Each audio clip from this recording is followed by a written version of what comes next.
olo amin'ity tena mibahana zany de makasika ny olona voaositra izany. Somary amaky baiboly tsika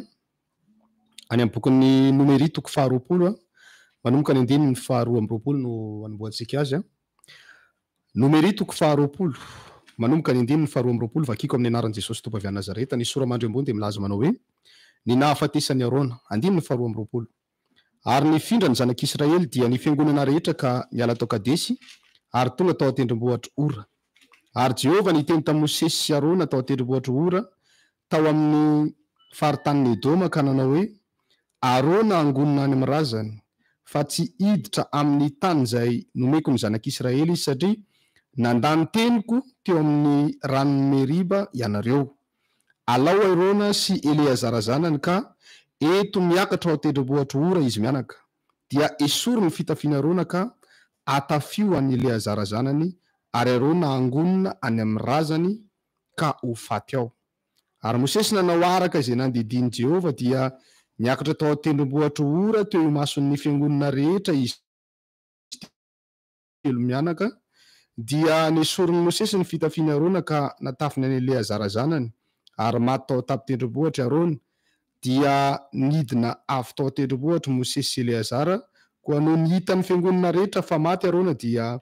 nisaona azy 30 andro izy ratsika azy ny zavatra nitranga teto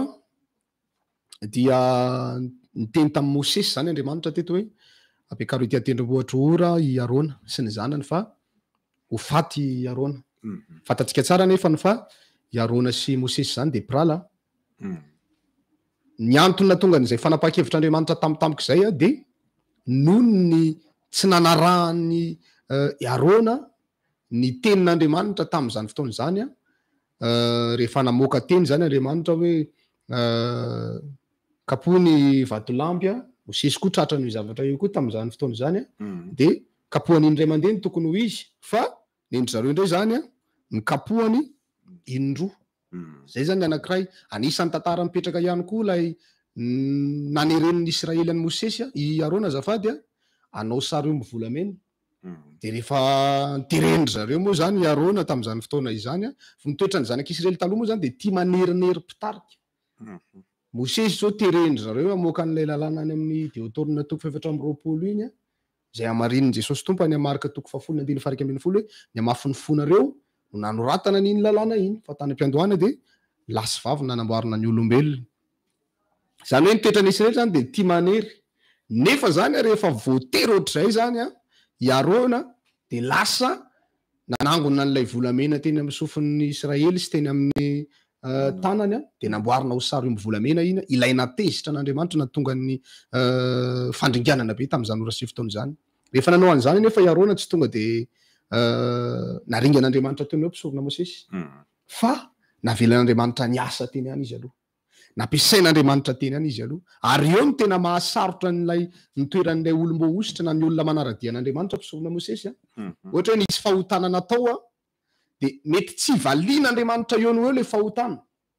tsy hoe nanoty ianao androany de tonga de voakapika ianao na voafoaka ny tôbila na tonga de nenjera tamina antsana na ohatrohatr'izany fa avelan'Andriamanitra manao asa foana, mandeha foana ny asa, mandeha foana fa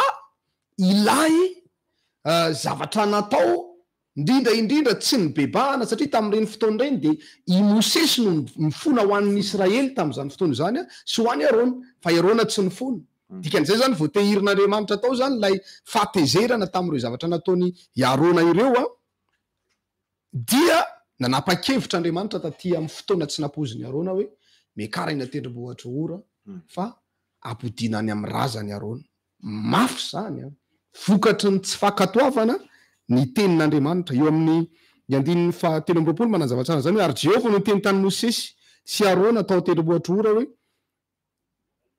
Arona angonina any amin'ny razany fa tsy hiditra any amin'ny tany izay omeko ny zanak'Israely izy satria nandany teniko teo amoron'ny ranon'ny Meriba ianareo. Io ranon'ny Meriba io zany i Mosesy sy Arona niaraka tamin'izay fotoana izay le nikapoka an'ilay vatolampy indroa nefa indray mandeha ny tokony nikapohana ny vatolampy de lasa indroa indray ny kapohany zareo an'ilay izy ary tsy Arona rery ny tratrany io mpisorona Mosesy fa na ny mpaminany Mosesy ara tsy tafiditra ihany koa tany amin'ny tany Kanana fa nahita fotsiny hoe io ny tany Kanana fa tsy tonga tany vokatry ny tsy fankatoavana tenin'Andriamanitra hoe indray mandeha no ikapohana an'le vato fa ny andrareo ny kapohana indro satria tezitra Mosesy tamin'izany fotoana izany noho ny fimonomonona Israely dia nikapohana indro le vato fatratra tamin'ndrareo ny fahatezerin'Andriamanitra taty aoriana. Dikan'izay no mbo ositra nampino nampihamonjam-peo fotsiny fa dio ny tsy makatoa ny tenin'Andriamanitra fa ny tsy fankatoavantsika tenin'Andriamanitra anio mety mbola tsisy fiantraikany amintsika le izy rapitso, mety mbola tsisy fiantraikany amintsika le izy rafakapitso, fa ny zavatra hitranga kosa amin'ny fotoana tsy ampozinao ianao efa mieritreritra hoe efa milamina be kosa zany efa tsisy olana kosa zany mitotona tamika am'izay ny vokatra ilay tsy fankatoavanao mety hoe tamin'ny 2022 anao na 2021 nanao an'le izy aty amin'ny 2023 le izy mitotona tamika mpisorona Mosesy izay tena mahatonga ny olona verevitra ary mahatonga ny olona kivy sy ketraka hoe fa ahoana ihany ary tia mivavaka ty, fa ahoana ihany ary tia manompo ity, satria misy toetran'Andriamanitra ohatr'izay nitranga tamin'ny Arona izay zavatra izay izay mampametra-panontaniana hoe Andriamanitra raha ve zany tsy mamindra fo, dia za mamaly hoe mamindra fo Andriamanitra amin'ny olona tena ny bebaka marina. Ka anisan'ny zavatra tena matezitra an'Andriamanitra mpisorona Mosesy indrindrandrindra ny olom-bo ositra takandry Arona ny hoe tsy makatoa ny voalazan'Andriamanitra satria matoa ianao zany nosoran'Andriamanitra dia olona atokisan'Andriamanitra ametrahany andraikitra goavana ianao zany ao anatin'izay ka tsy tokony hoe ianao olom-bo ositra indray no tsy makatoa an'Andriamanitra zany ray izay rehefa niakatra tena tenibohatry ora izy telo mianaka satria nitenenin'Andriamanitra hoe oetiko hoe Eleazara zanaky Arona dia ny zavatra nataon'Andriamanitra moa tamin'izany fotoana izany hoe esorony ny fitafiana le mampisorona ny Arona iny dia omeo any Eleazara, zany hoe amindra n'ilay ositra na lay fanahy mampisorona ny Arona zany Andriamanitra hiepita ao amin'ny Eleazara dia ny fomba namindrana an'le izy tsy hoe nametrahana tanany Eleazara fa tamin'ny alalan'ny akanjo, zany hoe le fitafiana nanaovany Arona iny no nomena ny zanany dia nipita niaraka amin'izay zany ilay ositra tao anatin'ny Arona. Dikan'izay zany raha miresaka hoe ositra zany tsika ao anatin'izany dia afaka miepita amin'ny alalan'ny akanjo ny ositra mpisorona Mosesy. Mbola ho resahantsika izay any amin'ny Elisa rehefa avy eo fa tiako tenenina zany hoe ho antsika olom-bo ositra ianao vo ositra io zany dia tadio isaky misolo akanjo ianao indrindrandrindra ny akanjo fetina mivavaka dia mipita ao anatin'ireny lamba ireny ny ositra tsika, petraka ao anatin'ireny lamba ireny ny ositra tsika raha ohatra ianao ka mafeny fepetra tsara ao anatin'izany mpisorona Mosesy. Ya, misy zavatra misy lesona lehibe azo raisina ao anatin'izay poto satria resaka olom-bo ositra ary miresaka ilay ositra ao anatin'ilay olona nosoran'Andriamanitra sy ny olana anankiray ihany koa zany ohatrany hoe Mosesy sy Arona nitarika ny zanak'Israely rehefa tsy nataty ary mafy be le zavatra anatrehana tao anatin'ny fitondranana rehetra zanak'Israely eto dia lasa ohatrany hoe manaraka ny hevitry n'ilay olona zany ao anatin'izay fitondrana rehetra vahoaka an'Andriamanitra mitovy amin'ilay hoe mitondra fiangonana mihitsy le izy satria samy vahoaka no entiny vahoaka an'Andriamanitra ny zanak'Israely, vahoaka an'Andriamanitra ihany koa ny ao anatina fiangonana ao anatina fiangonana koa nefa ny maro ny olom-bo ositra ao anatin'izany. Eto zany dia ny mba ahafahan'ny tsara avy mandray lesona tsara mihitsy sy mitandrina ny amin'ilay ositra ao anatiny ny amin'ny zavatra ho avy eo zao ny hitantsika tsara mihitsy ny Andriamanitra raha amin'ny olom-bo ositra no hitan'Andriamanitra fa hoe manota eo ny atrehan'Andriamanitra dia na dia tsy mamaly amin'iny fotoana andron'iny ary Andriamanitra mametraka fotoana foana izy atsiarovan'Andriamanitra n'iny fahotan'ilay olom-bo ositra anankiray zany hoe ny olom-bo ositra eo anatrehan'Andriamanitra zany satria ilay ositra avy amin'Andriamanitra ary Andriamanitra no namehan'ilay ositra tahaka ny Arona tahaka ny Mosesy. Dia za zao mahita ny tantaran'ny nansoran'Andriamanitra ny Samuela izay efa nampianarina teto nansorany Samuela ny Saoly rehefa nosoran'Andriamanitra izy dia naniraka azy Andriamanitra andringana ny Amalekita dia inona koa no nahatonga ny Saoly tamin'izany na hoe aringana hatramin'ny olona rehetra na ny fananana na ny biby fioly dia ho aringan'ireo Amalekita ireo fa i Saoly koa tsy natateraka an'izay. Dia inona ny teneny ny olona ozy izy naka izay tsaratsara sy ny fidy izay matavy tamin'ny ondry sy ny omby atao fanaritra ho an'Andriamanitra, nefa tsy zay no programan'Andriamanitra na ny planin'Andriamanitra fa ny andringana. Tsy jery tsara misy tsy voatandrona zany le tenin'Andriamanitra, de avy eo mitady mpanjaka vaovao indray Andriamanitra. Tsy maintsy nanositra ny Davida Andriamanitra, fa Saoly mbola teo amin'ny mampanjaka anazy ihany, kanefany efa nisy olona nosoran'Andriamanitra tamin'iny alina iny ihany Andriamanitra de efa niteny tamin'ny Samela hoe zao avy nataon'ny Saoly, de Samela nakany amin'ny Saoly, de niala tamin'ny Saoly tamin'iny ihany ny fanjakan'ny Israely, de lasa izy naniraka ny Samela nakany any Jese, nanositra ny Davida mpanjaka. De zavatra tsaroako apôstôly Andreasany amin'ny Samela voalohany 4:9 izay, rehefa nosorana amin'izay ary Davida, niala le fanan'Andriamanitra tao amin'ny Saoly, de niova fanaratsy fa ny fanahin'i Jehovah nidina tao amin'ny Davida. Eo zany ny ilaina fitandremana, satria vokatra ilay tsy fitandremana zany hoe tokony hijoro amin'ny fahamarinana avokoa ny olom-bohitra rehetra, ary tokony ahitandrina hatramin'ny kely indrindra ny tenin'Andriamanitra, tsy manao atsirambina zany eto na inona zavatra misy. Ohatra hoe ianao zao any an-tokantrano any, ka mety misy fotoana ianao hoe noho ny amin'ny tenin'ny olona any an-tokantranonao, nefany tokony hitandrina sabata ianao, maha-olom-bohitra anao, de tsy mitandrina ianao de tezeran'Andriamanitra ianao, satria olom-bohitra nefa tsy mitandrina sabata. De eritreretin'ilay olom-bohitra zany maivana kely, azo hitondrana ina moa zany, azo hitondrana teny Andriamanitra ialana tsiny, fa tsy mitandrina an'ilay sabata an'Andriamanitra. Nefany ianao no olom-bohitr'Andriamanitra, matesin'Andriamanitra zany. De zay le ilaina fitandremana. Mety zavatra ohatran'izay, mety olakolana any amin'ny fiarahamonina sy any amin'ny tokantrano, mety matabaka anao tsy hitandrina sabata ohatra, de mety atezan'Andriamanitra satria no olom-bohitra. Amin'ny maha olom-bohitra zay apôstôly, tokony hametraka ny tenany tsara ny olona tsirairay avy, na iza na iza, mametraka tsara mihitsy ny olom-bohitra Andriamanitra ianao, na fanajanao ny tenanao, na fitondranao ny tenanao, na fitandremanao ny fahamarinana rehetra azy, tsy miakina amina olona mihitsy, satria zay nge no navoan'ny Saoly. Ny Saoly no teny iny, ny olona io izy naka ny tsaratsara rehetra izy izay matavitavy mba ho ataony fanaritra ho amin'ny Jehovah,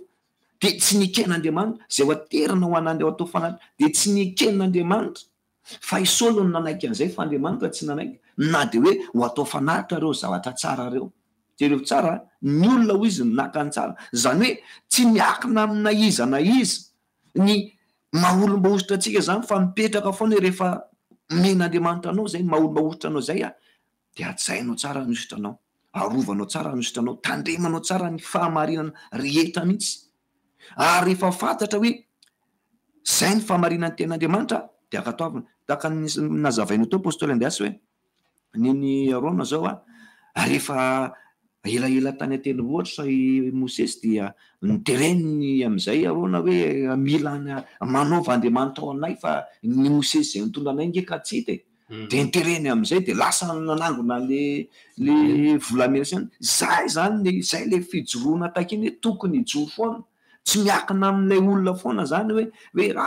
zao ny zavatra misy de iny no arahana, fa na inona miseho na inona mizatra mitranga eo amin'ny fiainanao, ny tenin'Andriamanitra hijoroana foana, ny fahamarinana zany tandremana foana, ny didin'Andriamanitra ka toavina foana, satria didin'Andriamanitra mihitsy nge dikany zanak'Israely tao anatin'izany. De tafiditra tao anatiny Arona ary tsy afaka mihitsy, satria Arona ny olom-bohitra teo. De tahaka an'izany raha ianao zany any amin'ny fiarahamonina misy anao any, zavatra mitovitovy amin'izany hoe misy olana ty, de aleoloha za tsy hivavaka mihitsy fa mahan'ity olana ty, de tsy haken'Andriamanitra mihitsy le izy. Na hoe misy zavatra tena tsy mifanaraka ny sitrapon'Andriamanitra mihitsy amin'ny maha olom-bohitra anao, de mijoro ianao na de hoe aleo ry havana malala ao amin'ny tompo, tezeran'ny olona zay tezeran'Andriamanitra, aleo alan'ny olona maro sy ny fianakaviana rehetra toy izay alan'Andriamanitra maha olom-bohitra anao, satria ny olona any fiarahamonina any nge mety tsy malala maha olom-bohitra anao, ny ao anatin'ny tokantrano mety tsy hametraka anao maha olom-bohitra anao, fa ianao le mandeha amin'ny fahamarinana zay efa nosoran'Andriamanitra no apetraka Andriamanitra, de zay nen'Andriamanitra efa olona men'Andriamanitra ositra ianao, olona efa napetraka Andriamanitra ary manana an'izany ositra zany, de ianao no mijoro amin'ny fahamarinana, mitandrina ny tenin'Andriamanitra, mitandrina ny didin'Andriamanitra rehetra ao anatin'ny fanomponan'Andriamanitra, fa tsy miakina amin'iza na n'iza mihitsy, fa mampiditra olana lehibe ao amin'ny ara-panahy, mampiditra olana lehibe koa eo anatin'ny fanompona ary lasa mahatonga an'Andriamanitra ho tezitra mihitsy ny Saoly ny efa rany sady na Saolin'Andriamanitra tsy ho mpanjaka Israely izy teo eo dia niala ilay fanatsara tao anatin'ny Saoly dia niova fanaratsy fa ilay fanatsara nidina davy amin'Andriamanitra. Raha ny zavatra nitranga tamin'ny Arona mpisorona aloha zany tsika mpisorona Mosesy zay fa sady miteny mpisorona ato miteny mpisorona ato fa Arona moa zany tena resaka eto dia resaka tsy fankatoavana ny tenin'Andriamanitra zany tena natezitra n'Andriamanitra dia zay zany ho antsika olom-bo ositra nampino vita batisa na tsy vita batisa ny tsy fankatoavana tenin'Andriamanitra dia tadidio tsara fa mahatonga n'Andriamanitra anaisotra ny ositra izay napetraka Andriamanitra ao anatintsika. Zay zany zavatra mila tadiditsika tsara mihitsy zany zay zavatra zay tsy hoe olom-bo ositra ianao dia afaka mandika ny tenin'Andriamanitra na ny didin'Andriamanitra fa mitovy daholo ihany tsika na hoe samy olom-bo ositra raha zany tsy maintsy samy makatò ny tenin'Andriamanitra ary tokony ianao mihoatra lavitra mihoatra ny mpino ary zany tsika rehetrarehetra. Ijery verset anankiray indray tsika mpisorona Mosesy hitantsika eo amin'ny bokin'ny Mpanjaka faharoa toko faharoa Mpanjaka faharoa toko faharoa manomboka ny andinin'ny voalohany makitsika azy Mpanjaka faharoa toko faharoa manomboka ny andinin'ny voalohany amin'ny anaran'i Jesosy Tompo. Ny napakarana ny Eli ho any an-danitra sy ny fahagagana voalohany nataon'ny Elisa andinin'ny voalohany. Ary noho ny efa apakarin'i Jehovah ho any an-danitra amin'ny tafio-drivotra Eli dia niara-nandeha avy tany Gilgala izy sy Elisa. Ary hoy Eli tamin'ny Elisa, masina ianao mijanona eto, fa Jehovah efa naniraka hatrany Betela. Fa hoy Elisa, raha velona koa Jehovah dia nakany Betela izy roalahy. Ary ho zanaky ny mpaminany izay tao Betela ka nanao taminy hoe, fantatrao fa anono fantatro ihany koa izany fa mangina ianareo. Ary hoy Eli taminy, masina ianao ry Elisa, mijanona eto fa Jehovah efa naniraka ho an'i Jeriko. Fa hoy Elisa, raha velona koa Jehovah, raha velona koa ny hainao, tsy andao anao mihitsy aho ka dia tonga tany Jeriko izy roalahy. Ary ireo zanaky ny mpaminany izay tao Jeriko nanatona any Elisa ka nanao taminy hoe, fantatrao fa anio no angalany Jehovah ny tomponao hiala ho any ambony lohanao. Ary izy namaly hoe, eny fantatro ihany koa izany fa mangina ianareo. Ary hoy Eli taminy, masina ianao mijanona eto fa Jehovah efa naniraka ho an'ny Jordanina. Fa hoy Elisa, raha velona koa Jehovah, raha velona koa ny hainao, tsy andao anao mihitsy aho. Ary dia lasa nandeha izy roalahy. Ary nisy 50 zanaky ny mpaminany nandeha dia nijanona tandrify ny teny lavitreny. Fa izy roalahy kosa nitsangana teo amoron'ny Jordanina. Ary Eli nandray ny kapotiny ka namalina azy dia nikapoka ny rano ary nisaraka roa ny rano ka dia nita tamin'ny tany maina izy roalahy. Ary noho ny efa tafita izy roalahy dia hoy Eli tamin'ny Elisa, angatao izay ataoko anao dia ny tsy mbola misaraka aminao aho. Ary hoy Elisa, masina ianao, aoka ny anjara indroa amin'ny fanahinao mba ho ahy. Fa hoy izy, sarotra nangatanao kanefa ho anao ihany izany. Fa raha tsy izany kosa kanefa ho anao ihany izany. 10 hoy izy, sarotra nangatanao kanefa raha mahita ay misaraka aminao ianao dia ho anao ihany izany. Fa raha tsy mahita, raha tsy izany kosa dia tsy ho anao izany. Ary raha mbola nandeha sy niresaka izy roalahy dia indro nisy kalesy afo sy soavaly afo nampisaraka azy roalahy. Ary Eli niakatra tamin'ny tafio-drivotra ho any an-danitra. Ary nahita izany Elisa dia niantso hoe, rikaiko ny kalesin'ny Israely sy ny mpitaingin-tsoavaliny dia tsy nahita azy intsony izy ary noraisiny ny fitafiana ka notriarony roa. Ary nalainy ny kapotiny Eli izay latsaka avy teny aminy dia niverina izy ka nitsangana teo amoron'ny Jordanina. Dia noraisiny Elisa ny kapotiny Eli ilay latsaka avy teny aminy ka nakapony ny rano dia hoy izy, aizy Jehovah Andriamanitra Eli, eny Elisa koa nikapoka ny rano dia nisaraka roa izany ka dia nita izy. Amen. Amen. Etonay zany zao tsika dia tovitovy ilay zavatra nitranga tamin'ny andron'ny Arona, ny fomba namindrana ny ositra tao amin'ny Eli mpaminany, nipita tao amin'ny Elisa mpisorona Mosesy. Somary enjakenjana izy ity satria ny elohavana tantara mavesa-danja fantatry Eli fa tonga ny fotoana ampiakarana azy ho any an-danitra. Dia ny zavatra nitranga dia zao nyzany Eli toetra Elisa. Io zany fomba nampaminany na fomba nampanopin'Andriamanitra mihitsy ilay miteny hoe miala amiko ianao satria zay nataon'ny Eli tamin'ny Elisa teto hoe miala amiko ianao fa zaho ozy izy Elia efa manao fotoana amin'ny Jehova any Betela de tsy nety niala Elisa raha velona koa Jehova ozy izy raha mbola velona koa ny ainao tsy hiala aminao na andao anao mihitsy de nijany Eli toetra fanondroany ihany hoe miala amiko ianao fa andeha de tsy nanaiky ihany koa Elisa fanondroany mbola niteneniny fanontelo ihany andeha ho any Jordana fa miala amiko ianao mijanona eto masina ianao fa tsy mbola nanaiky hijanona ihany Elisa fa mbola teny raha velona koa Jehova sy ny ainao tsy andao anao mihitsy aho intelo zany Elisa no nezahany Eli najanona mba tsy hahita ny fandehanany hiakatra velona any an-danitra fa Elisa tsy nanaiky izany toetra ny Elisa zany mpisorona Mosesy toetran'ny olona voaositra ary toetran'ny olona epitany ny fahasoavana amina mpanompon'Andriamanitra be deaibe ny olona tsy te hanompo olo-masina fa tonga de te hisandratra fatany fotsiny te hiakatra fotsiny tsotro zao nefa tadidio tsara fa ny fanomezam-pahasoavana na ny ositra de tsy maintsy ny tena mipetraka ary ny tena mitondra fampiasan'Andriamanitra de amin'ny alalan'ny fanompona olo-masina ry havana malala ao amin'ny tompo misy amin'ny karazany amin'ny olona miaina eto ambony tany mpisorona Mosesy tsy manana an'izay toepo izay izy fa mety hoe nanana izy azy izy taloha de rehefa ato anatin'ny fivavahana izy zany de mbola tazominy foana zay maha izy azy zay ho resantsika eo manko zay rehefa avy eo hoe ohatrany ahoana ny nataony Elisa rehefa nandray an'ilay akanjo izy satria betsaka amintsika no mametraka hoe za tsy manompo mpanompon'Andriamanitra zany za tsy manompo olo-masina zany za tsy mahavita an'izany tena ko ara tsy hitako zay anaovako anazy de za ve de mbola anao an'izany fa ny toetran'ny olom-ba ositra tena andairana ositra mpisorona Mosesy de manana an'izay fanetretena eo anatrehana mpanompon'Andriamanitra izy manompo olo-masina tsy le mpanompon'Andriamanitra no mila an'izany fa ilay fanahatsika lay isika le manao an'le izy no mila an'le fanompona olo-masina mba hiampitan'lay ositra sy le fanomezam-pahasoavana any anatsika Elisa tena kingasaina ary tao anatin'ny fony mihitsy ary tena tiany tamin'ny fony zany Eli zany de tsy nanaiky hisaraka tamin'ny Eli mihitsy izy satria ny zavatra nataon'ny Elisa nge rehefa natsoan'Andriamanitra izy mpisorona Mosesy nosorana Elisa nge voositra nandrarahana diloilo izy fa epitany le tena hoe fanahy le fanahan'Andriamanitra tao anatin'ny Eli dia zavatra nataon'ny Elisa tamin'izany fotoana zany nanana omby be deaibe izy fa vao tonga tamin'ny antson'Andriamanitra tonga de nariny daholo ny omby ny vonoany indray mandeha de natsona daholo ny olona teo amin'ny tanàna de miaraka ninana an'le omby indray mandeha de lasa izy nanaraka any Eli nanomboka tamin'ny fotoana izy satria mafy tamin'ny Elisa na fony fananan'ray manontolo dia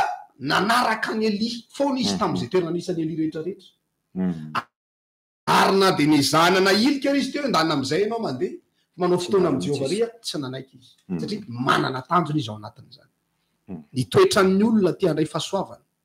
ny toetran'ny olona te hipitana ositra avy amina mpanompon'Andriamanitra de zao manompo olo-masina ary izy mihitsy no misisika amin'ny karakara mpanompon'Andriamanitra fa tsy mpanompon'Andriamanitra nge menatra karakarainy zany ohatrinalo za menatra fa ianao zany no misisika fa ny mpanompon'Andriamanitra menatra de miteny oka fotsiny zao fa tsy maninona fa oka zao fa ianao no misisika miezaka manompo olo-masina raha tianao andray an'le fahasoavana fa za tena milaza aminao mpisorona Mosesy fa raha vao nandeha nody io Elisa io na nijanona tena am'izay toerana najanonany Eli azy tsy nandray ele anjara indro tamin'ny Eli fa izy nijanona niaraka tamin'ny Eli foana dikan'izay zany raha tianao ampiasain'Andriamanitra raha tianao ny ositra ao anatinao tena hipetraka tsara ary tena andaitra tsara eo amin'ny fiainanao tahaka ny fiainan'ny Elisa eto mbola zavaikeo rehefa avy eo dia zay toetra zay aloha mila ananantsika voalohany indrindra hoe ty manompo olo-masina ianao rehefa hitanao fa olon'Andriamanitra olo-masina mpaminany mpanompon'Andriamanitra na apôstôly na mpisorona lehilahy mahery hitanao fa olo-masina karakarao reny olona reny aoka ianao hanompo an'izy reny miondrika eo anatrehan'ny reny ianao raha teo ampiasain'Andriamanitra zany hoe ny tiako tenenina zany de tsotra ohatry ny Josoa zao tsy tonga ny tany an'Israely izy mpisorona raha tsy nanompo amin'ny Mosesy izy zany no ohatran'ny hoe mpanompon'ny Mosesy na ino moa le filaza azy kely misy filaza anankiray zay zatovon'ny Mosesy ohatran'ny izy ty Eli zao Elisa ny anazy ny zatovony ohatran'ny Jesosy tombo zao iza ny zatovony ny apôstôly 2 lahy raiky 2 moa zany fa ny ray namadika nipita taminy zany hoe olona avy manompo lay mpaminanina lay mpanompon'Andriamanitra no ifindran'ilay fahasoavana ao anatiny tahaka an'izany ihany koa zao ny Elisa zao Gehazy ny zatoviny fa i Gehazy no ny fitiavany vola be loatra de tsy nipita tao amin'ny Gehazy le fampiasan'Andriamanitra fa izy kosa nasandratr'Andriamanitra eo akaikin'ny mpanjaka lasa olona manamboninahitra teo amin'ny firenena izany Gehazy zany avy any ambany nanompo olo-masina no ampiakarin'Andriamanitra eny ambony tsy ambaratelo no ampianarina antsika eto mba ho tahin'Andriamanitra ianao mba ho ampiasain'Andriamanitra ianao na olo mbo ositra eto napiny vita batisa fotsiny na mbola tsy vita batisa ianao maheno anay raha tianao ampiasain'Andriamanitra hoe isy fanahan'Andriamanitra hifindra ao anatinao isy fampiasan'Andriamanitra hipitany aminao isy fisandrantana sy fitahin'Andriamanitra ho tonga aingany eo aminao de miainga amin'ny fanompona olo-masina aloha voalohany indrindra mpisorona Mosesy miainga amin'ny fanompona olo-masina zay ny voalohany faharoa rehefa tsy nety niala tamin'ny Elisa de niteny am'izay ary Eli hoe angatao zay angatanao mandra-pisarakytsika de zavatra nitenenin'ny Elisa avy any tonga de zavatra ara-panagoavana be afaka niteny izy hoe mena vola be afaka niteny izy hoe mena soavaly be deabe na mena tombon'androm-pahavelomana fa tsy zany niteneny fa ny anjara indroa amin'ny fanao anatinao izy Elisa tonga de hoy Eli hoe sarotra ny nangatanao kanefa raha hitanao ny elako eto aminao de ho azonao ihany zany fa raha tsy zany kosa de tsy ho azonao zany de lasa mbola nresadresaka teny izy mianaka tamtamika teo tsy napozina tonga ny kalesy afon'i Jehova tonga de nibatany Eli avy hatrany niakatra nakany an-danitra tsy hitany Elisa tony izy fa ny kalesy avy de orikaiko eny kalesin'ny Jehova be voninahitra rehefa nahitan'izany Elisa dia nalatsaky Eli avy any an-danitra avy any lay kapoty na ile pardessus ny filazantsika azy ohatran'ireny ny veste lava be reny zany fa zay no filaza azy de iny nalatsaky Eli avy any de azony Elisa ilay kapoty na lay pardessus na akanjo lavany Eli de inona am'izay ny zavatra nataony Elisa voalohany mba hifindra ao anatin'ny Elisa de ny zavatra nataony Elisa notiariny eo amin'ny andininy faharoa ambin'ny folo tapany faharoa milaza hoe ary noraisiny ny fitafiny ka notiariny roa zany hoe novitiny Elisa ny akanjony lay akanjony teo aloha le maha Elisa azy le maha Elisa azy nravaniny akanjony rovitiny anakiroa de rehefa rovitra anakiroa le akanjony nalainy am'izao ny andininy fahatelo ambin'ny folo ary nalainy ny kapotiny Elisa latsaka avy teny aminy dia niverina izy ka nitsangana teo amorony Jordan zany hoe tiariny aloha le azy le maha izy azy tanao le voninahiny teo aloha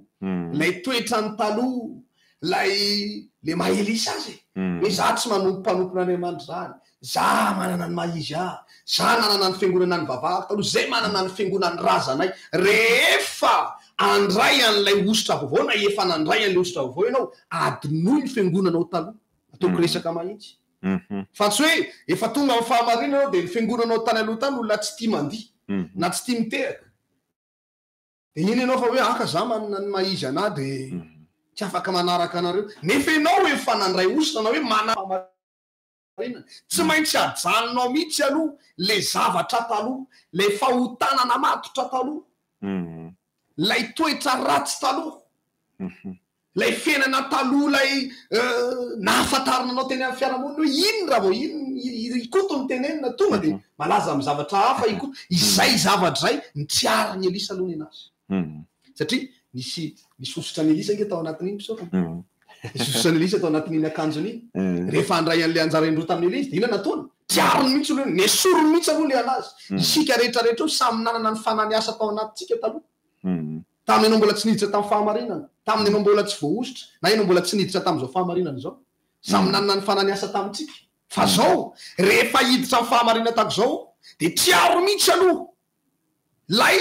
toetra ratsy taloha lay fanaratsy ny asa tao aminao taloha lay tsy fahombiazanao taloha iny lay mahaizanao hoe za manana ny mahaizana de za tsy azo fehezina za tsy makatoa tenin'Andriamanitra zany fa za mba tonga mivavaka fotsiny zay aloha esory lay fosafosa olona iny esory aloha zay tsy masoa anao mifosafosa olona rehefa tsy nahita maso ianao de aza miteny fa manjary lasa manendry dridradrindra hoe olom-bo ositra mpisorona Mosesy maheno ny resaka mandeha any ianao amin'ny olom-bo ositra ohatra hoe mpiara-mivavaka aminao na namanao ka tsy nahita maso anao dia aleo mangina ohatra zany akeny toetra ny Davida zany na dia ataoko hoe fatan'izao fa mifofony aigna ary Saoly tratra ny tao anatin'ny lavaka izy fa nisolotra viavin-dambany fotsiny no didiny Davida fa izy tsy nanendry any Saoly mihitsy izy tsy nikasika any Saoly ary tsy namona any Saoly azony Davida eo ampelantanany zao Saoly matory miaramila rehetra matory fa tsy nivonony Davida izy sanatria amiko nanendrin'olom-bo ositra Jehova hono tenin'ny Davida dikan'izay zany ho antsika rehetra rehefa tsy nahita maso dia aza miteny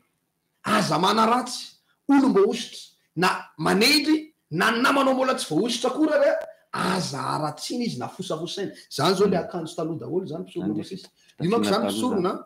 io akanjo io zany misy fanamepita amin'io akanjo resaka akanjo kely indray aloha zany tsika eto io akanjo tsika io misy fanamepita amin'io ohatra zao hoe mividy lamba eny an-tsena ianao zany dia mandalo sendra mandalo eny tsy fatako na eny Andravoahangy na iza daholo misy an'ireny fivarotana ireny eny Ambodiny Sotry dia mahita friperie antona tsara be ianao ohatra zany friperie dia ozy ianao tonga dia vidinao le izy dia tadidio tsara fa iny friperie iny nisy olona efa nampiasa iny tany amin'ny toerana nisy azy tany zany hoe efa nisy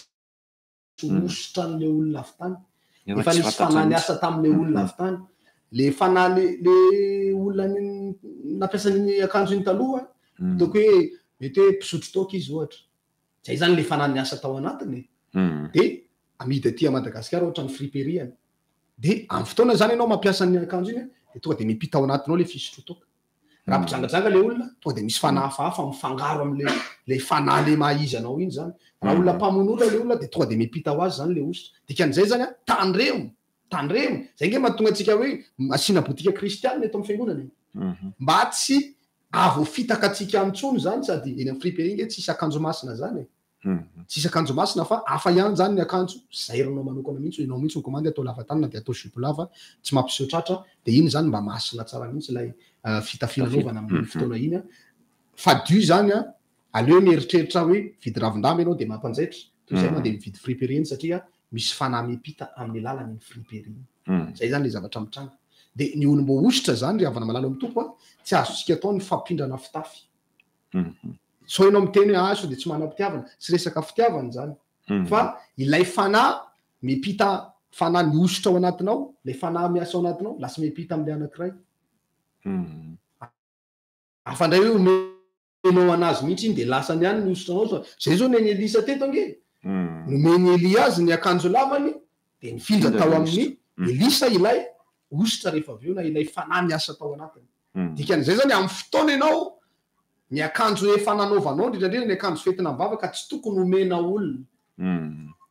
satria akanjo masina iny indrindrandrindra miakatra tendry ohatra ianao na mivavaka ao am-piangonana dia tsemika ianao rehefa mivavaka ao iny dia lay hery avy any aminao avy any zany mipita amin'ilay akanjo raha tsaroanareo tsara tamin'ny andron'ilay vehivavy nitsidra nandritra ny 12 taona rehefa nikasika ny solotra viavin-dambany Jesosy izy tonga dia ritra ny loharanon'aretana na eny ny tompo hoe nisy hery niala taminy satria misy hery amin'ny alalan'iny fitafitsika iny ho antsika rehetra olom-bo ositra na voositra dilure ianao na nahazo anarana ianao na teny hoe nahazo ositra manokana mihitsy ianao tamin'ny alalan'ny mpaminany ny akanjo anaovanao dia tadidio tsara misy hery mipita iny raha voamenao olona indrindrandrindra raha vao olona tsy mivavaka zany dia vao may iny ositra iny akanjo iny mampiverindalana olona mpisorona Mosesy eo olona tsy mivavaka tena tsy te an'Andriamanitra mihitsy hoe mety meko anazy tia akanjo ty sao dia mba resy lahatra izy fa tsy vao may le olona miverindalana satria ilay ezaka be nataonao tsy nataon'le olona dia tsy possible ny Elia eny foana Elisa manaraka anazy manompo anazy na tenin'ny Elia mafy izy na ahoana tenen'ny Elia eo dia manaraka eny foana zany Elisa dia efa voaseritra efa voataiza zanaky ny mpaminany dia ny mpitany le ositra tao amin'ny Elisa izy zany tamin'ny alalan'ny izay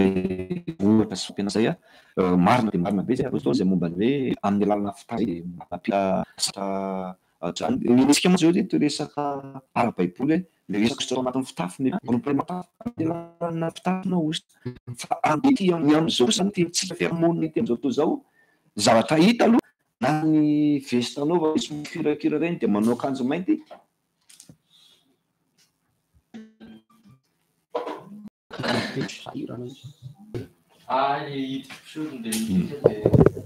Io ary mbola miramo beko jereo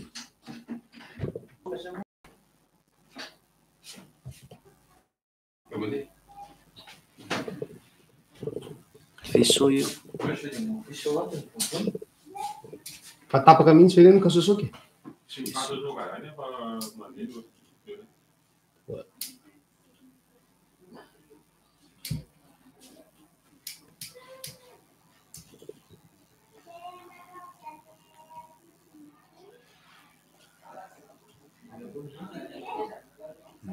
Tsika zany mila tandremana tsara am'le mandraitsandraitra ny ivelany sy ny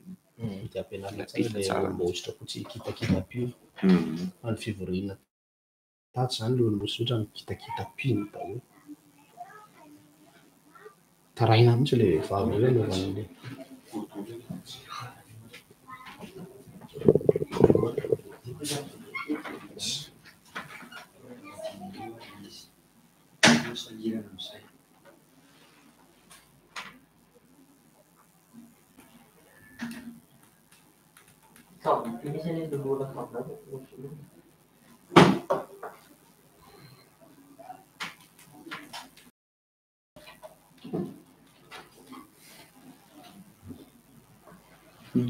Fotona ve le source?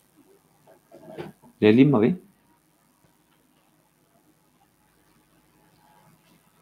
Lima le zay. Fotora misy source.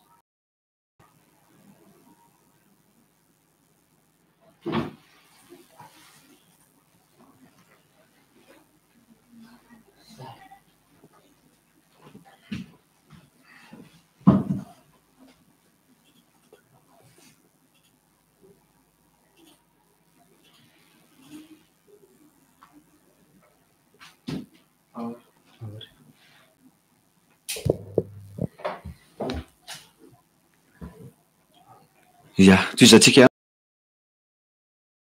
fitafy sy na ositra zavatra misy ny resaka fitafy dia mampita ositra foana, manapita zavatra foana zany izay zany olona anankiray raha ohatra ka hoe tsy fitafiny iny anaovan'ny olona anankiray, tsy fitafiny anefany anaovany fa fitafiny olona avy any hafa de misy zavatra mipita foana. Teo name ohatra hoe be dia be ho an'ny olona zay mividy amin'ireny akanjo tsy ny akanjo efa niasa tany ampitan-dranomasina reny de ohatra hoe akanjon'olona malazalaza na akanjo malaza ny ampitan-dranomasina any de rehefa tonga aty de be dia be mividy an'iny. Fa rehefa manao an'iny akanjo iny am'izay le olona tonga aty Madagasikara ohatra de miezaka le tonga de tian'le olona zany ty ohatran'le le olona malaza manao an'iny any ampitan-dranomasina any de lasa manao amin'ny fombafomba an'iny le olona de zay zany le fomba hoe efa le fanahy tam'le olona tompony taloha mihitsiny mifindra an'le olona no mifindrany ilay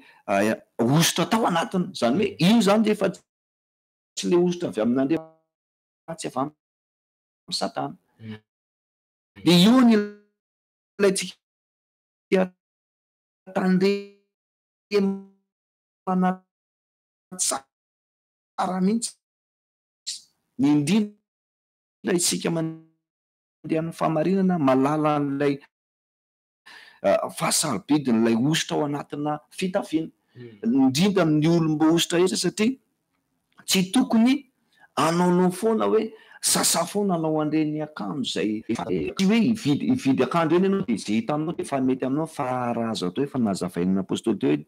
raha mpino kristiana miara-mivavaka manana botika, manana mpanjaitra, tsika ary isorana an'Andriamanitra mihitsy satria tena manana tombony mihitsy satria tena robo tena hoe mpaminany ato anatin'ny fiangonana mihitsy zany mipita ao anatin'ilay mpino mpaminantsika masina tsara, fitafy ampiasain'Andriamanitra tsara, kristiana miara-mivavaka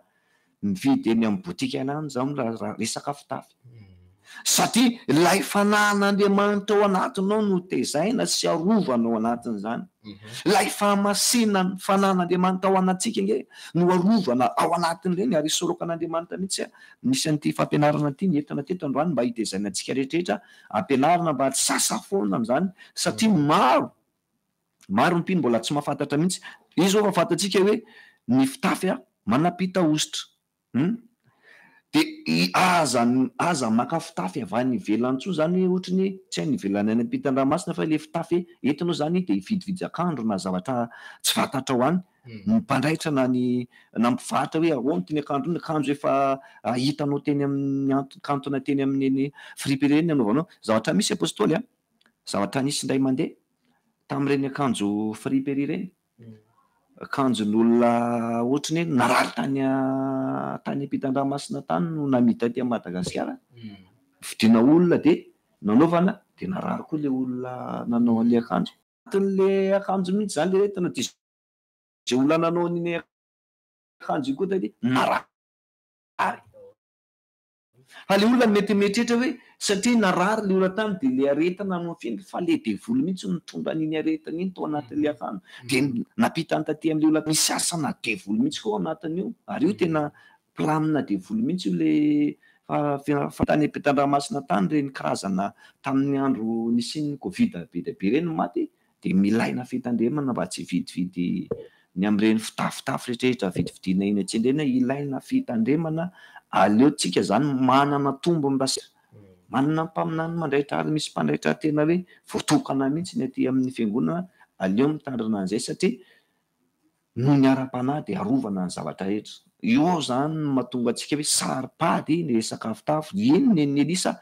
nazahoany Elisa nazavainy apôstôly teo hoe niala lay nesorony Elisa lay maha-Elisa anazy taloha fanandray an'ilay fitafy vaovao avy tamin'ny Elizy de lay ositra mihitsy no mitoetra tao anatiny de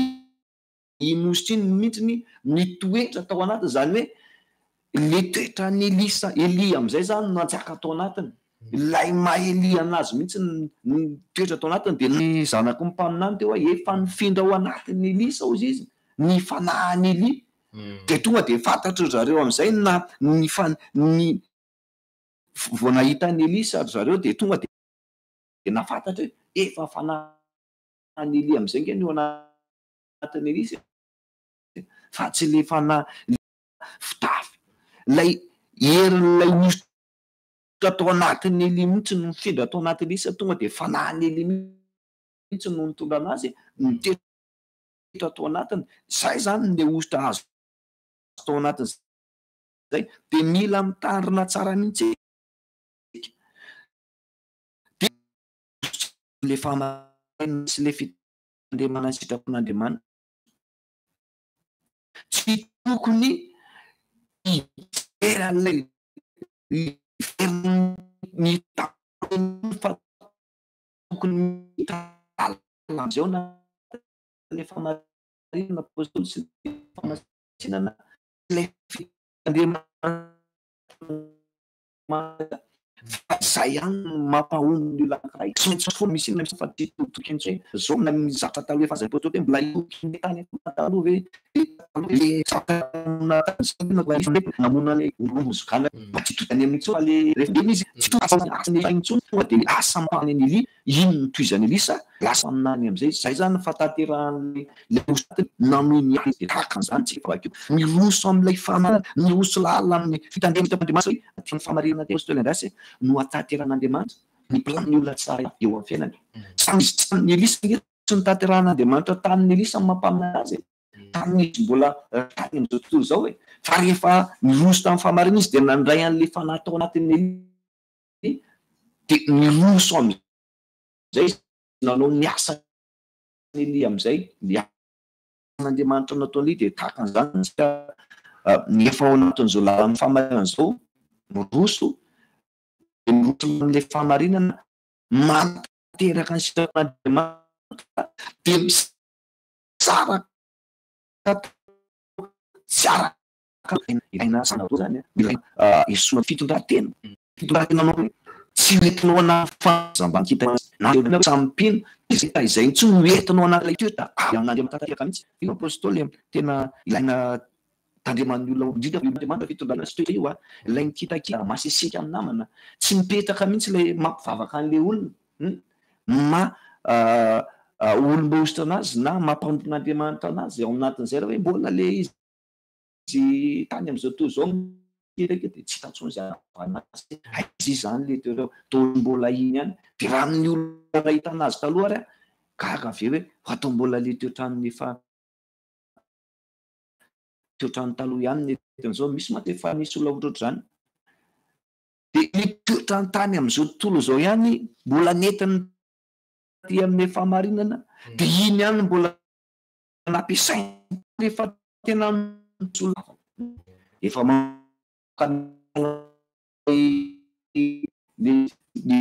misy fa ny fanay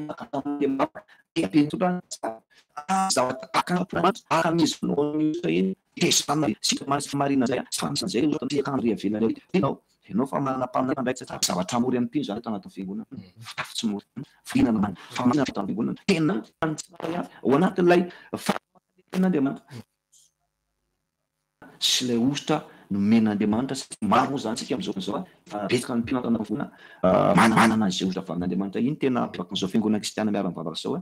tsisy any amin'ny fiangonana zany hoe olona men'Andriamanitra ositra zany apôstôly latsaka tanatin'ny fiangonana kristiana hoe reto dia men'Andriamanitra an'izay ositra zay a dia samy tsara n'ilay ositra ao anatiny ilay fanan'Andriamanitra ao anatinao zany tezanao tsara aza atao atsirambona mihitsy ajanony ihany za fitafy any ivelany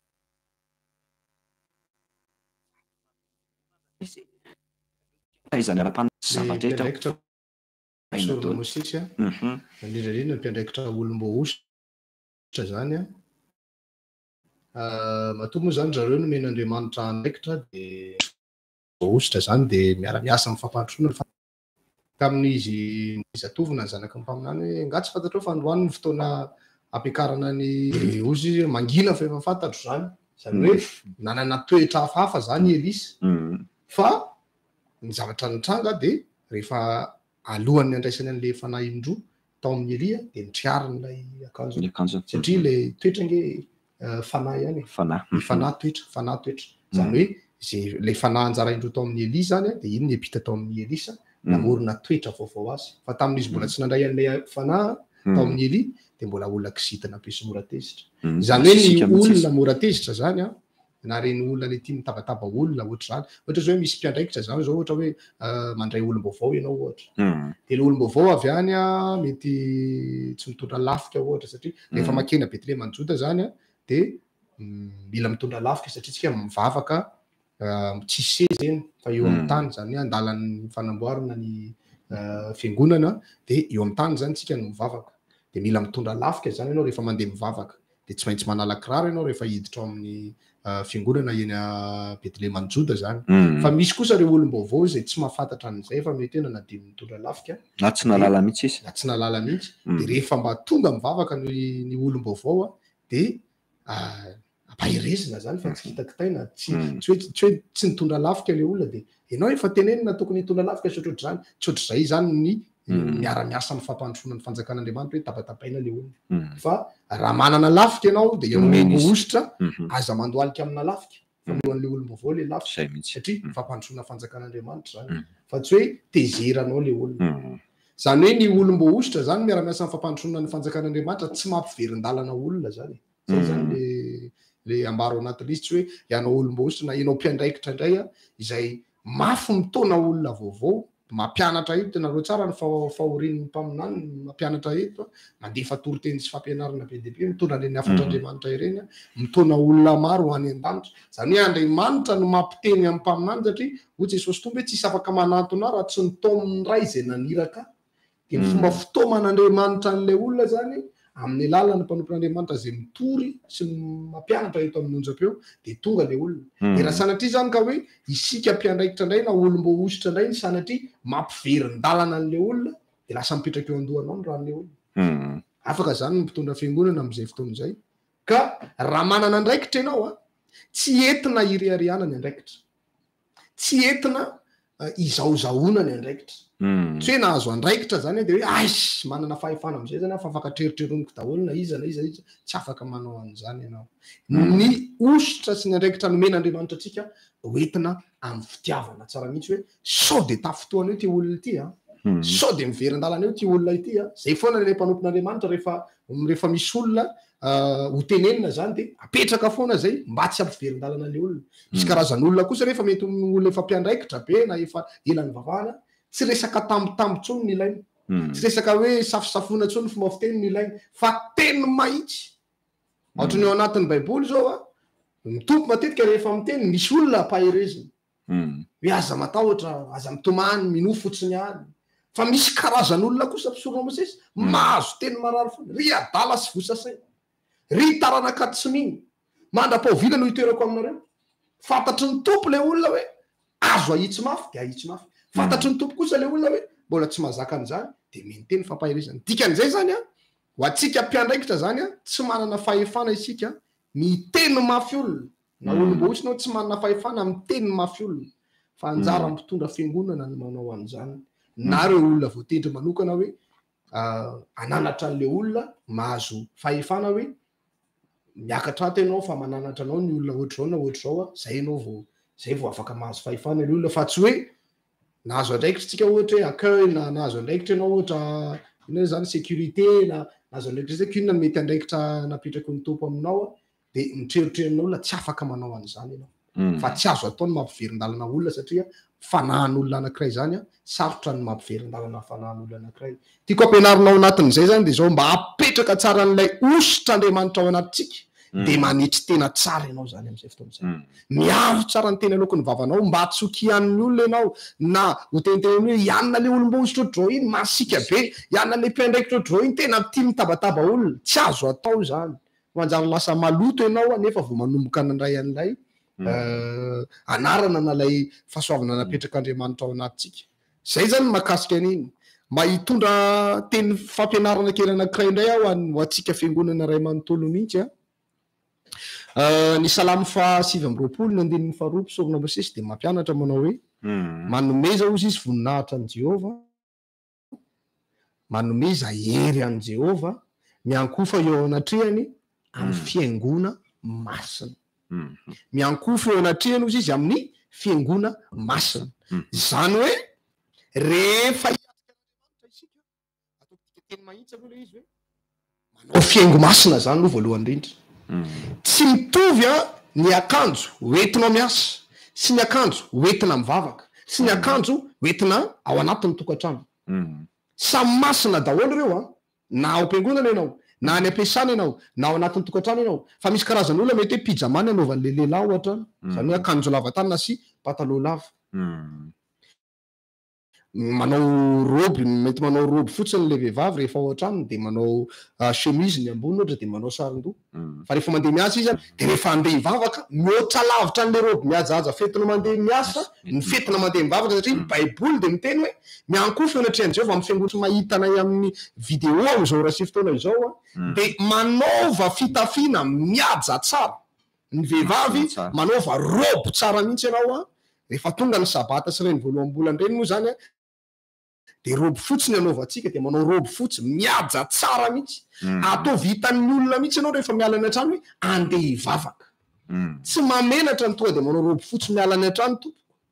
tsy mamenatra zany de roby fotsy nentina miala ny an-trano de fantatry ny olona tsara mihitsy ianao hoe FKMM iny riarentsika nge zany talohatsika miafakafina hoe vavaka ao amin'ny fiangonana kristiana miara-bavaka na hoe i mamadamory no mpitarika anay eo talohatsika ny manafina an'izany fa zao ireharehana mihitsy satria andriamanitra momba atsika mampanetreteny zany de raha lehilahy zany ianao anaovy avy any an-trano le boara tsy hoe joginina fetina le fetina miazakazaka taloha reny mpisorona mosesy no entina mandeha vavaka tsy ekeny zany tsy fiangona masina zany fa ny fiangona masina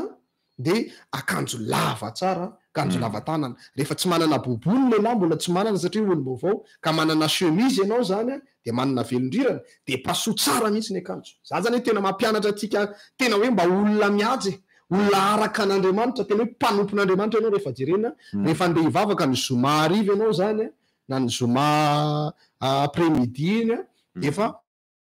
mipasoka ny akanjonao tsara rehetra mivavaka, pasohana tsara ny patalohan'ny lehilahy, pasohana tsara ny bobo, de tahaka izany ihany koa ny vehivavy, pasohana tsara ny roby. De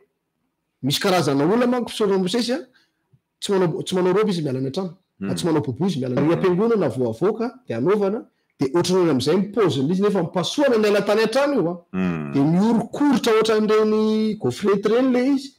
lasa miorokorotra be le roby de tsy mihaja ho azy le izy rehefa avy eo. Nefa ny baiboly de miteny miankoho feonatrehan'i Jehova amin'ny fiangona masina tsara ianao rehefa miatrika an'Andriamanitra zany. Torak'izany ihany koa ny lehilahy rehefa tsy manana fera courant de mividy fera gasy reny hoe tsy mahazo an'ireny na 10,000 de asiana charbon fotsiny le zoma hariva iny zoma atoandrotoandro de pasohana ny akanjo amina fera gasy de mba masina tsara mihitsy ny akanjonao entina mandeha mivavaka zany. Zay ny amin'iny ny mitovy hevitra amin'ny masina madio zany hoe tsy hoe loto le akanjo fa sady masina le akanjo no madio, zany hoe sasana tsara mihitsy tompoko ny akanjo entina mandeha mivavaka. Na avy lavitra ianao na akaiky ianao tsy maintsy manasa lamba foana rehefa tonga tsy voatery zomangy ianao vao anasa lamba fa na lady ary ianao tsika lady tsy mivavaka afaka manasa lamba ianao ny alahady, akoatran'ny hoe misy voalohambolana na feno volana ny alahady, ohatran'ny voalohambolana zao amin'ny lahady avy zao ny voalohambolana de rehefa mirava fotoam-bavaka ianao afaka manasa lamba. Akanjo tsara ho atetra hoe ohatra hoe miala any andala fanapana ianao zoma tsy moditso tsy tokony misy olona mihitsy zany mpisorona mosesy hoe andeha hivavaka any am-piangonana izy de tsy nanao dosy izy mandeha makany, nefa tsy izy rery akory ny vavaka eo am-piangonana fa feno olona be dehibe manodidina anazy eo tsy maintsy hanandran-tanana izy mifidy rana ao am-piangonana olona mirehatra be tratran'ireny hoe aleo irehitra aleo de misaoty ianao de tena tsemboka am'izay rehefa avy eo de raha vao olona tsy mando ianao zay hoe ianona kay tena ohatr'izao misy fofona be ohatr'izao tsy nanao dosy izy zay.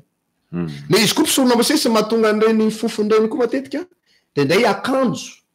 le akanjo mety efa akanjo efa tranainy be mihitsy mety hoe tsy mba mividy akanjo mihitsy izy zany ohatra hoe fa raha mividy akanjo fetina miasa izy de tena maharaka ny karazana loko mihitsy fa ny akanjo fety mamonjy sabata iny anankiray iny de iny foana de iny akanjo iny rehefa ela rehetra iny mitambatra amin'ny naovanao am'izay iny de vao ilatsahana atsembotsika na chemise zany na bobo zany na robe efa ela be zany de misy an'izany zavatra zany. De misy karazan'olona ihany koa mpisorona mosesy somary ataoko mahitsy ny fampianarana satria fampianarana ity zany mba hitombon'ny fahamasinantsika sy tena hoe atongatsika ao akasitrano eny an-tren'Andriamanitra. Mety misy an'ireny fofofofona heliky reny ianao tsy maninona zany tsy hoe tsy maninona le fofokelika fa le za miteny an'izay de aleo ianao zany mividy alamo na mampiasa voasary makirana de iny atao raha ohatra ka misy fa misy karazan'olona tsy misy satria madio izy mety hoe mandro intelo isan'andro izy de ny akanjo anaovany koa tsy misy karazana olona manko zany hoe inona anaovana androany de sana rapisy de indreny anaovana ravapisy de iny le mahatonga le fofona aingana fa mety hoe manana akanjo be dehibe izy de misolosolo be foana de ny akanjo mety hoe indray mandeha isan-kerinandro anaovana hoe indray mandeha isaky ny tapa-bolana de tsisy fofona mihitsy zany le akanjo am'izay fotoana izay fa ho atsika zay tsy manana an'izay fafahany zay de aleo anao mividy alamo zany 300 de mahazo an'izany na 700 na 500 farafahalafiny de na citron kely de zarainao roa citron de rehefa avy mandro manao dosy iny ianao de le ranona citron iny zany atao ambany helika tsy apetaka ao le citron fa le ranony fotsiny de ampy entinao miatrika ny tontolo andronao aloha zany iny zay zany le izy fa ny tena tokony ho izy tokony farafakeliny zany mba mandro indroa isan'andro indroa isan'andro indrindrandrindra ny vehivavy lehilahy ihany koa toraka zany indroa isan'andro na intelo tena tsara indrindra zany intelo hoe maraina atoandro hariva fa ndraindray tsika miasa de maraina zany de le avy miasa iny alohan'ny atory alohan'ny vavaka dia manao dosy daholo zany rehetrarehetra. Ny antony ampianarako an'izay de zao ho voninahitr'Andriamanitra sady tsy anakianan'ny olona ny fiangonana kristiana miara-mivavaka satria misy karazan'olona zany le olona mihitsy mpisorona mosesy no tsy mahavatena de lasa le zanak'le olona na le praitapo na zay fianakaviany miaraka mipetraka amin'eo lasa manaratsiratsy ny fiangonana hoe zao ve ny fiangonanareo jerevy ianao ty lasa mahanitra be lasa sahirana be le olona tahin'Andriamanitra fa le olona mihitsy ny tsy tia mividy akanjo le olona mihitsy ny tsy tia midio fa lasa tsy mivatsiny amin'ny lan'ny pasteranareo lany anaovana ny adidy ao am-piangonana fotsiny ny vola tsy ana de jerevy ty ianao lasa mahanitra be tsy zany le izy fa izahay eto de tena mampianatra hoe mila madio tsika mividiana ianao fitafy tsara mba tsy anarabirabin'ny olona anao rehefa mividy akanjo tompoko de akanjo atonina anao tsara ny vidina tsy hoe akanjo manara-batana be le mifinjifinjy be reny tsy mety reny ary manohatra ny sitrapon'Andriamanitra reny satria lasa mampijangajanga ny hafa ianao mampitsiriritra ny hafa rehefa mividy akanjo koa tsy hoe akanjo malalaka be ohatrany reny akanjo ninony reny fa mba akanjo atonina tsara satria misy olona tsy mahay an'izany mihitsy mpisorona Mosesy saron-doha malalaka be ny akanjo malalaka be na izy ihany manjaitra an'le izy de ataony tarozaka be mihitsy le akanjo de lasa le olona na le zanany mijery azy sorena mahita anazy fa rehefa tsy mahay manjaitra ianao aleo kely ianao satria tsy mahazo manjaitra rahatonanao le izy de vao may tsara fa tsika zany manomboka zao mila masina tsara ary mila madio tsara manao doso tsara daholo alohan'ny andeha ivavaka rehefa ivoaka ny trano tompoko mandro tsara aloha de avy mandro ianao zay vao mandeha mivoaka satria ifaneraseraman'olona eny ianao ny akanjo nanaovanao androlona mety olona moratsemoka na ohatratra zany de manjary lasa mamofona zany fa aleo tsy na ny tanoro zany na ny reny mpianakaviany zany na ny ray mpianakaviany zany na olom-baovao vao tonga ianao hoe anatrika fitoam-bavaka ianao ny alarobio avy zao de madio tsara ianao rehefa andeha anatrika fitoam-bavaka na ny manao doso zany tsy misy resaka hoe tsy manana sy tsy manana fa na tongava aloha ianao zany na ohatra hoe tena tsy manana savony de tongava aloha ohatra hoe am'roa folo ianao na am'roa raiky ambin'ny folo sasany tonga de manao doso eny amin'ny toby aloha de madio tsara ianao rehefa andeha ivavaka nefa le fampianarana eto keto tsy hoe fampianarana rehefa ivavaka fotsiny anefa fa ianao olona ifanerasera amin'ny olona be dehibe de mila madio tsara daholo zany tsika rehetra de mizara foana zany madio ray zay rehefa hitanao kosa fa misy karaha reny saron-doha reny manko mpisorona Mosesy rehefa tranainy be reny de lasa motra mikirozaroza fafatsy lasa otra mikirozaroza zay jiaby io de mba manokana foana mba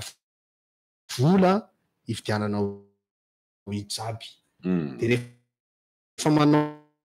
an'ilay hijaby tsika raha nabavy malalo amin'ny tompo de mijereva fitaratra tsara miala ny trano zay nge ny mahatsara an'le hoe any an-trano ianao de efa manomboka manao an'le fitafiana masina fa misy karazan'olona nge mpisorona Mosesy mety tsy ato amintsika zany mety hoe olona any ambadika any hoe efa any amin'ny takotakona any ambadibadika any izy vao mametaka an'le saron-doha hitanao hoe reny olona reny matoa zay ny amatanao rehefa miditra ao am-piangonana zay zany ny amatarana anazy tsy mahazo lohany misy mitongirana lasa ohatry ny kasikety mitarozaka be zay le hijaby fa raha mijery fitaratra tsara ianao miala tany an-trano de ataonao mipetraka tsara tsy atao mandroso be aty aloha aty le ohatry ny sarina hita amin'ny andro rehetra fa mba tsy atao misitona be any ariana koa misy ny sasany aty amin'ny atsasako ny lohany aty lay anna le saron'le loha iny de boneny avoaka fotsiny de lasa hafahafa be mihitsy fa le bone iny ange iarovana an'le volo tsy sy voky zay ny anton'iny bone iny fa tsy hoe atao be perle be le bone de le bone ny arangaranga be de le hijaby lasa mitarozaka aty ambany aty indray fa atao kely fotsiny atao misarona tsara de mijereva fitaratra tsara alohan'ny ivoahana ny trano mba homendrika tsara vao mijery anao ny olona anaty taxi be eny an-dalana eny de ozy ny olona hoe aizy nareo mivavaka de any amin'ny fiangonana kristiana miaravaka de ozy mahafinaritra kosa ny samantana aizy nareo mivavaka azonareo le izy fitoina filazany tsara vita zany ny paozin'io fitafintsika io de makasika ny kiraro ihany koa sy ny kapa rehefa mandeha mivavaka omano tsara mihitsy ny kiraro anaovanao lehilahy aloha ny resantsika voalohany mba kiraro madio tsara nentina mandeha mivavaka io kiraro tsika io zany mila madio io fa rehefa madio ny zavatra ananana tsy mora simba zay de tadio na manana fiara ianao na manana moto ianao fa zavatra ampiasaina io amin'ny andavanandro rehefa io tsy voadio fa maloto be na zavatra tsara ry mpisorona Mosesy rakotra n'ilay loto de lasa ratsy ny poziny ity ivelany na zavatra somary ratsiratsy kosa nefa io fa madio tsara de mba misy endrika hijerevana azy zany dikan'izay zany ho atsika le manao kiraro miala any an-trano manko tsy hoe tonga de sorona ny kiraro miala any an-trano fa manao kiraro tsika miala any an-trano de atao madio tsara mihitsy ny kiraro sasao tsara mihitsy ny kiraro aloha raha kiraro azo sasana ohatra hoe bateau reny zao matetika azo sasana ho an'ny lehilahy fa mocassin matetika tsy azo sasana misy mocassin koa azo sasana raha ohatra hoe le mocassin tsy azo sasana indray izy raha kiraro marron zany le kiraronao na fotsifotsy na tsy fantako zay lokony eo de mba mividiana crème kiraro de hosorana crème tsara ny mocassin de mocassin mangirana tsara mihitsy nentina mivavaka ataovy mangirana mihitsy azo hijerevana azo hitarafana mihitsy hitanareo ny antony iny ny olona rehefa mijery de mitsara fotsiny tsotro zao avy any ambany izy miakatra makany ambony jereva ny kiraronao tongilana lizy sa tsy mitongilana sokatra lizy sa tsy misokatra azonao tsara le izy raha misokatra le kiraro hoatoeto eny amin'ny mpanjaitra ianao nge raha vao hitan'Andriamanitra fa mivako loatra zany amin'ny tenanao de tahin'Andriamanitra ianao zay nge nytenen'i Jesosy tompo hoe raha matoky amin'ny kely ianao de ataon'Andriamanitra fanapaka amin'ny be satria ainao mikolokolo an'le kely eo ampelan-tananao de ampitomboin'Andriamanitra ny fanananao ho tonga mpanapaka amin'ny be anao fa raha vao le kely men'Andriamanitra anao ataonao mihitsy de na anome indray Andriamanitra rehefa aveo de ray ara tsy voadio mpisorona Mosesy maika fa anankiroa de mbola misy an'ity valeo ao de vomay loza fa ampianarina atsika zany hoe mila madio tsara hosory crème tsara ny mocassin raha lamalala ao amin'ny tompo de mpasohana tsara mihitsy le pataloha anaty bobo iny pasohana tsara ny bobo mamiratra mihitsy ianao mivoaka ny trano ohatry ny reny anjely reny mihitsy de anatrika ny sabatany Jehova gaga ny olona mijery anao jerevana ny kiraro mamiratra tsara jerevana ny pataloha madio tsara jerevana ny bobo madio tsara sady voapasoka tsara voninahitra ao an'Andriamanitra ho an'ny vehivavy indray zany mety manao ballerine ianao mety manao kapa fa rehefa mandeha mivavaka de ataovy madio tsara mihitsy ny ballerine sasao tsara androany ariva ianao raha maheno antiavatra tonga de sasao ny kiraro ohatra hoe maloto daholo le izao sasao ny ballerine satria ny ballerine tsy hosorana crème fa afaka sasana daholo ny akamaroan'izy ireny de sasana tsara daholo ny ballerine de mba kiraro tsara anaovany de hitanareo tsara rehefa mandeha eny an-dalana rehefa mandeha eny an-dalana na lehilahy na vehivavy mba atao tsara ny tongotra rehefa mandeha eny an-dalana am'izay ny kiraronao tsy mitongilana vetivety fa misy olona mahazo kiraro androany afaka ray volana efa mitongilana efa ohatran'ireny fiara-bagavaky pneu ato amin'ny sisiny reny mitongilana be le kiraro de na le tongotra ara lasa misahirana be manao an'le izy azonao le izy satria rehefa mandeha izy de adrisidrisiny eny amin'ny arabe le kapa na le kiraro de vetivety de simba ohatry na manokana za marary ny haiko hoe mandeha eny an-dalana de midrisina indray mandeha le kiraro na le kapa tonga de fa raisiko sara an-tsaina hoe sola be indray zany zao le faladian'le kiraro de ina nefa ny tena manimba kiraro iny fa bataina tsara ny tongotra de atao mandeha normalina tsara tsy hoe manao ohatran'ny fandehana robot kosa nefa fa na fandehana miaramila le manao matso reny tsy ohatry zany fa atao mandeha normala tsara fa mba tsy adrisidrisina amin'ny tany ho an'ny tanora mba tsy handany vola ho an'ny ray aman-dreny ny fividianana kapa sy kiraro hoe nyeo vidiana de simba de mitsoaintsy mividy indray de simba de tsisy mba atahiry mipetraka mihitsy hoe kapa tamin'ny 2014 na 2015 2016 mbola voatahiry eo fa simba goka daholo faladiany rehetra ny tsy fananjatsika azy mandeha eny an-dalana antsika de adrisidrisitsika le kapa akasikasika be amin'ny goudron sy amin'ny lalana de vetivety de simba le kapa fa ingaina tsara ny tongotra de am'izay maharitra sady mitombo fananana ianao rehefa mividy kiraro manaraka ianao fanampiny iny anankiray iny vidy manaraka ianao fanampiny le anankiroa vidy manaraka ianao fanampy le anankitelo mitombo fananana foana ianao satria ny eo tsy simba ny eo tonga ihany zay le olona matoky amin'ny kely raha vao matoky amin'ny kely ianao tsy mpanimba zavatra de azon'Andriamanitra antoka zany fa raha omena ianao de rehefa mahazo anankiroa ianao manomboka tsy simba tsony amin'izay io satria misy ifandimbiasana mahazo telo moa ianao vao maity simba satria misy ifandimbiasana mahazo dimy moa ianao na fito mihitsy nisany tapitra ny herinandro mpisorona Mosesy anaovany indray mandeha isan-kerinandro reo tsy ho simba zany mihitsy reo raha tsy hoe fananinan-dakana vato anga zay izy vao simba le kiraro na le kapa fa atao madio tsara ezao re tompoko ezao rehefa manao kapa tsika ho an'ny vehivavy de kapam-behivavy mihaja ny anaovany tsy voatery lafo be ray alina ohatran'ny mahazo tsy fantako na mbola misy ambanin'izany tsy voatery lafo be fa aza manao scopido fa tsy mihaja reny ianao manao robe fotsy mandro-pika mafinaritra be mihitsy jerevana avy any kapa scopido ny ao ambany fa mba miezaka manao raha manao kapa nareo de kapa mba mihajahaja kely mba kapam-behivavy na manao ballerine de mety zay mba mihaja tsara ianao rehefa mivoaka ny trano. Za mi no mpisorona Mosesy fa tsy mbola nisy tamin'reto mpinitsika reto a nandeha namonjy mariazy ka skopidonina nanaovany tany tsy mbola nisy nanao an'izany de tokony mihoatra lavitra an'izany a ny atao rehefa andeha hivavaka. Io manko zany hita nitsika manko mpisorona Mosesy ny kiraro a tsy miditra any am-piangonana fa milahatra eo amin'le fitoerana io de eo no ahitana an'le izy. Misy tena mahafinaritra be a misy a tsara ihany le za tena manara-maso an'ireny mihitsy ary mijery mihitsy matetika misy kiraro tsara ihany fa tsy voadio mihitsy de lasa tsy tsara ho azy le izy. Misy kosa nefa efa tena mandalo fa mety hoe kiraro fetina mandehandeha ngamba iny de iny aloha no nanaovana fa mety hoe manana kiraro ankoatran'iny eny izy fetina mamonjy sabata rehefa le alarobia iny tena ijerevana azy de le sabata reny de rehefa madio tsara ny kiraronao a de mitondra sachet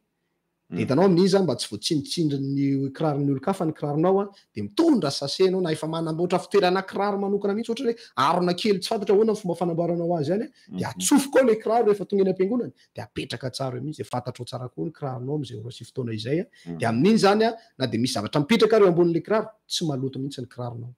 Fa ndraindray tsika entin'ny tsy fivakiana aloha hoe olona tsy hitondra kiraro koa reny am-piangonana fa nividanana mokasain tsara zany ange zavatra hoentinao am-piangonana sy hoentina andia mihitsy fa tsy izay le izy fa manao kiraro tsara foana manao kapa madio tsara raha manao kapa ny vehivavy a esorona tsara ny hoto tsara mihitsy ataovy madio tsara mihitsy a rehefa manao kapa ianao mba hita hoe masina sy madio tsara satria andeha iona amin'Andriamanitra. Tanjonao anatin'izany mpisorona de te ahita pino a madio tsara mihitsy tsika zany olona madio tsara masina tsara de ny baiboly no miteny hoe za mitady fihavanana amin'ny olona rehetra ary fahamasinana fa zay tsy manam-pahamasinana tsy mahita ny tavany toko tafiditra anatin'ny fahamasinana ny fahadiovana. Andao tsika hihoatra lavitra amin'ny fiangonana rehetrarehetra mihitsy fahadiovana sy fahamasinana zany tsika efa mirebareba sy manao akanjo masina mafana be a mila madio zany tsika ao anatin'izany rehetrarehetra zany zay zany le izy a zarantsika rehetra ny mezaka amin'ny alarobia avy zao zany zao de efa asehoy na tsy voatery andeha hivavaka ihany fa rehefa hivoaka ny trano a de manaova madio tsara foana fa ho hitanao fa rehefa matoky am'kely ianao a ataon'Andriamanitra mpanapaka amin'ny be zany a indrindrandrindra moa zany ny mpiandraikitra manana andraikitra rehetrarehetra ny accueil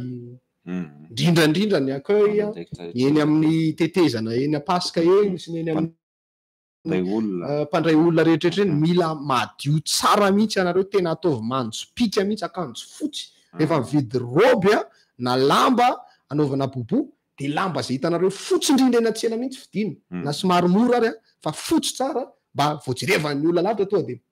le manaitra maso be inona koa fotsy bery tonga de manantona fotsiny izy zany rehefa aveo zay no ataontsika zany manomboka zao a ho fanajantsika ny fahamasinan'Andriamanitra ny olom-bohositra moa indrindrandrindra mila hita hoe voahositra mariny tsika madio tsara masina tsara efa miatrika fotoam-bavaka ino fa mazava tsara amin'ny olona zay raha mbola misy anam-pino be zay efa na afatranomenao zay a fa nanapiko an'izay fotsiny ka de hoe izy ny ten'Andriamanitra zay rehetra ataonareo de ataovy voninahitran'Andriamanitra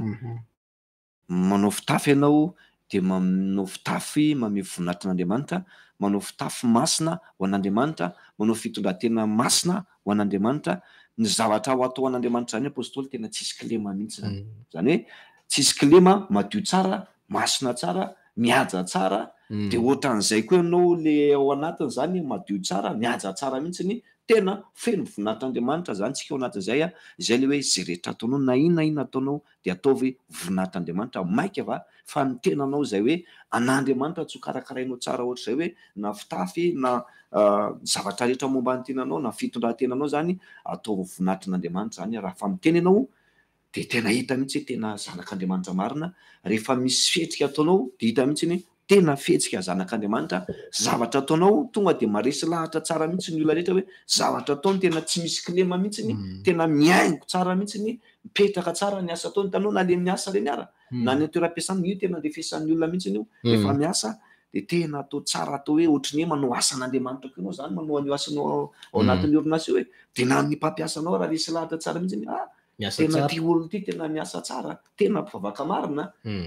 tena mendrika ho apetsaka tsara ty mpanompon'Andriamanitra ty fa tena miasa ohatrin'ny hoe tena ataony an'Andriamanitra mihitsy azy zay nge le zavatra takiny de ao anatin'izay mahita fite amin'ny mpampiasa ianao nge le fa ataonao tsara le asa ataonao ohatrin'ny ao an'Andriamanitra satria izay mihitsy nge ny ara-baiboly ampitaovy tsara ozy izy ny asany ny mpanomponareo izy izy atao tsara le asa mba ho voninahitran'Andriamanitra tsy hoe mpiasa ianao ao de ataonao ratsy le asa fa atao voninahitran'Andriamanitra farany resy lahatra ny mpampiasa ao, resy lahatra ny mpiara-miasa satria manao zavatra ohatra no an'Andriamanitra na inona ataonao dia ataovy voninahitr'Andriamanitra be dia be ny olona resy lahatra, tsy misy intsony le hoe tsy afaka mivavaka asa